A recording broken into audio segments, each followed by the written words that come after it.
কিয় বান্ধি ৰাখিছ ক'ত তই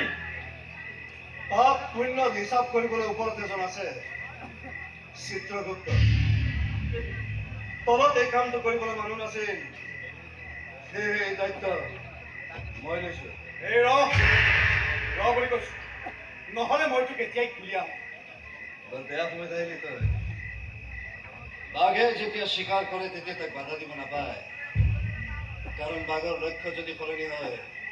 তেতিয়া কোন ক'ত কেতিয়া চিকাৰ হৈ যায় তাৰ একো ঠিক নাই মনে মনে থাক কোন হয় তই আৰু এখেতক কিয় উঠাই আনিছ একেটা বাক্যতে দুটা প্ৰশ্ন থাকিলে মই বৰ কনফিউজ হওঁ তই কচোন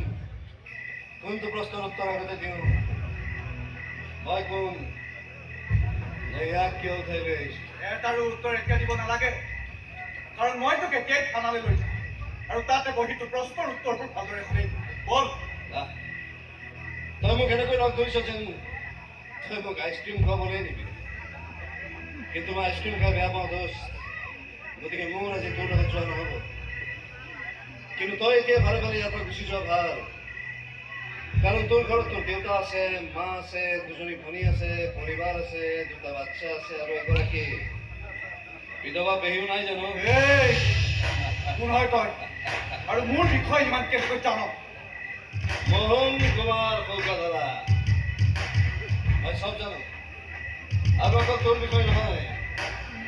এই ঠিকাদাৰ খগেন তালুকদাৰৰ বিষয়েও চব জানো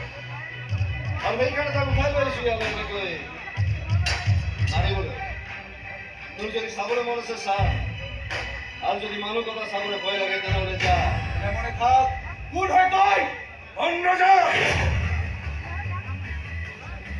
সমাজৰ মোকাবিলা এইখন অৰণ্য ৰজা মই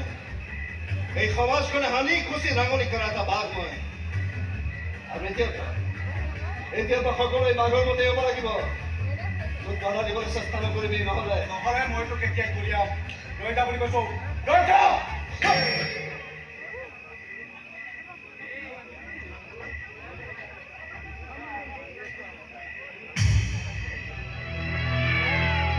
বহুত সময় অপেক্ষা কৰাব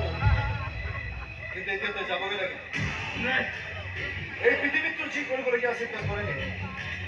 আকৌ যদি কেতিয়াবা এই পৃথিৱীলৈ আহ এটা কথা মনত ৰাখিবি ঘৰত ৰজা এজনেই থাকে যাক ইংৰাজীত কোৱা হয় টাইগাৰ আৰু বিশুদ্ধ অসমীয়াত